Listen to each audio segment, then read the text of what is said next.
Bismillahir Rahmanir Rahim. Assalamu alaikum wa rahmatullahi wa barakatuhu. Inshallah, we now move into a different area of the language. Up to now, my focus had been nouns, and you had seen that we'd covered that all the previous lessons up to lesson 21. In total, it's over 20 lessons, but they're all geared towards explaining to us how to identify the nouns and their even relationships near the end. We talked about compounds and incomplete and complete compounds. So all of that, please refer to the previous lessons.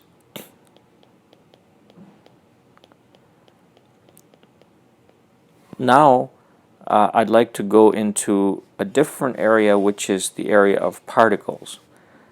Nice thing about particles is that there are a handful of particles when you compare to nouns and verbs. Verbs are many when they morph because there is first person, second person, third person, singular, dual, plural, masculine, feminine.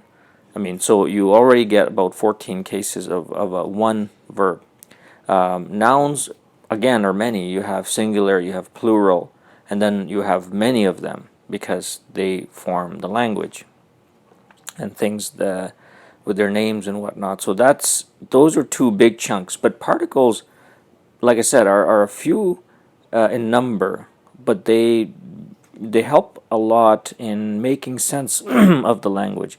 So without further delay, let's talk about that. So particles, as I mentioned, they come in various meanings. And the focus here is we're looking at influencing particles. In English, you can call them prepositions as well. And so these particles, they serve or even influence in different ways. And I will explain that. And they add, like I said, necessary clarifications to the word and the sentence. Now, our focus, as I said, is prepositions, and focus is the particles that influence a noun. We talked about influence, that influence a noun and make it into a majroor. In Arabic, they're called huruful jar.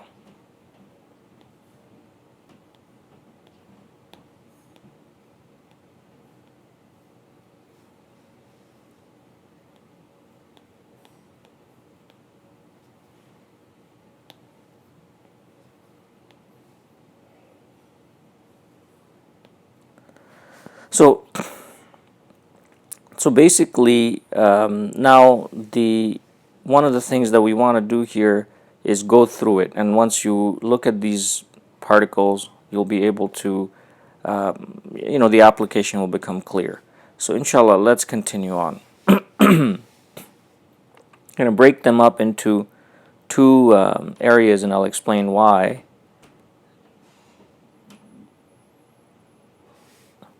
One is fi. It means in or about. They have the meanings in Arabic, when you translate into English, will translate slightly differently. So sometimes it'll be in, sometimes it'll be out. And it's true for other words as well. And partly because the context will determine how the word, which meaning will be adopted. So let's carry on. We have ila, which means to. And I'll give examples. Let's just take the words down, the particles down. Ala is on. Min is from. And can also mean of. the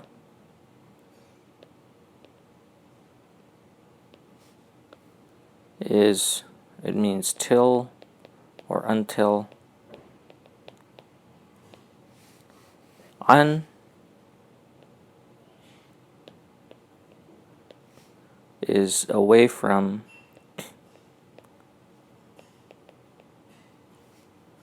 and also could mean about. Okay, just as an example, let's take the example here. We can say fis samai.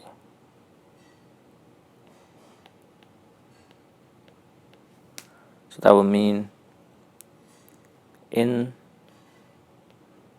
the sky, or if you take sama as heaven, then you can say in the heaven. Okay, so see, fi here is being used in the meaning of in. Fis sama. It's a phrase. It doesn't in itself tell you anything, but it can tell you a lot when it comes with a noun or a verb.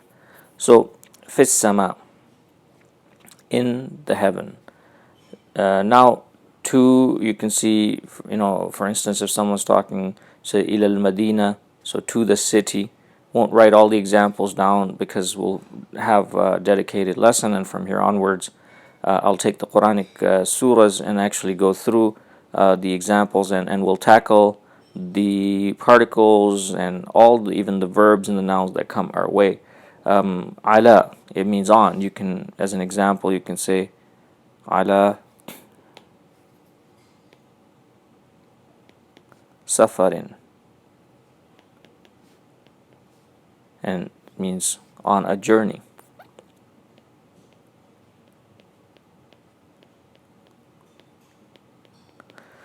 Notice how safarin, if you were to go in its nominal form, it would have been safarun.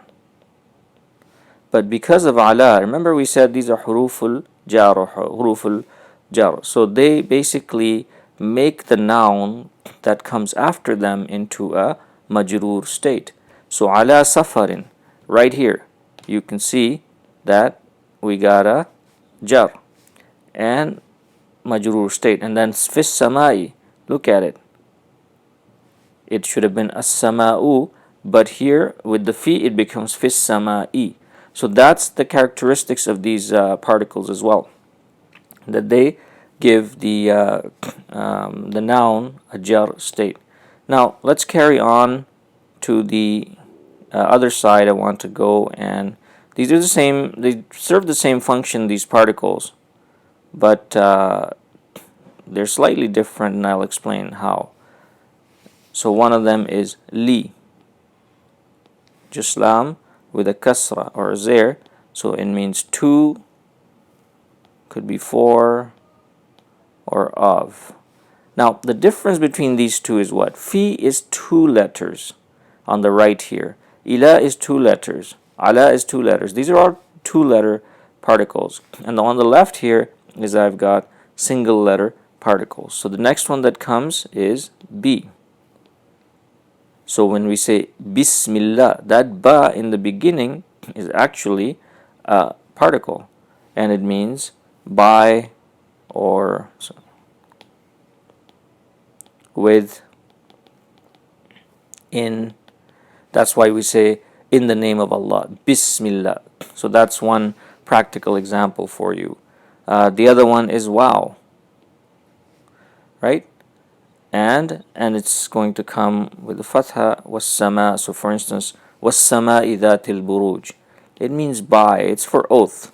Okay, the next one is also, you can use actually ba can also be used for oath, and then ta as well, tallahi, so you would say by Allah. Okay, that's for oath.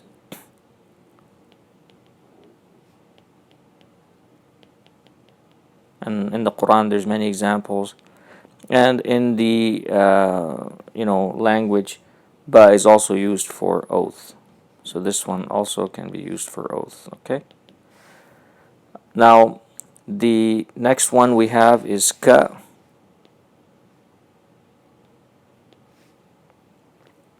and it means like.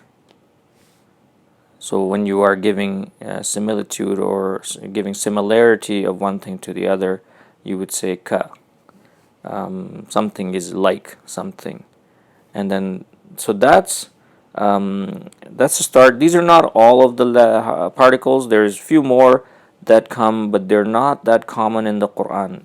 So I want to give you what is commonly coming in the Quran. Okay, that's our focus. So now, inshallah, look at this.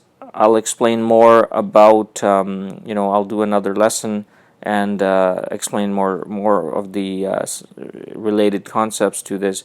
But memorize these particles, know their meanings, and inshallah, now as you read the Quran, more and more will come through. And generally, these are particles that give the noun after it jar. So go anywhere in the Quran.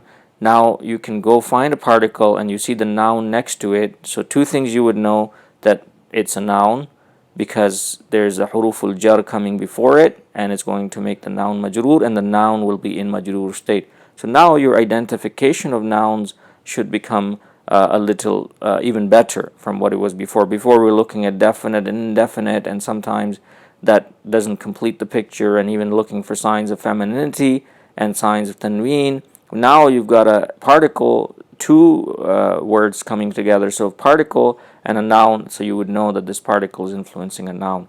Inshallah, stick with the language. More's to come. I'm going to go into the Quran and give you examples from here onwards. We're going to take surahs and we will apply what we have learned and expand our vocabulary from here onwards. Okay? Wassalamu alaikum wa rahmatullahi wa barakatuhu.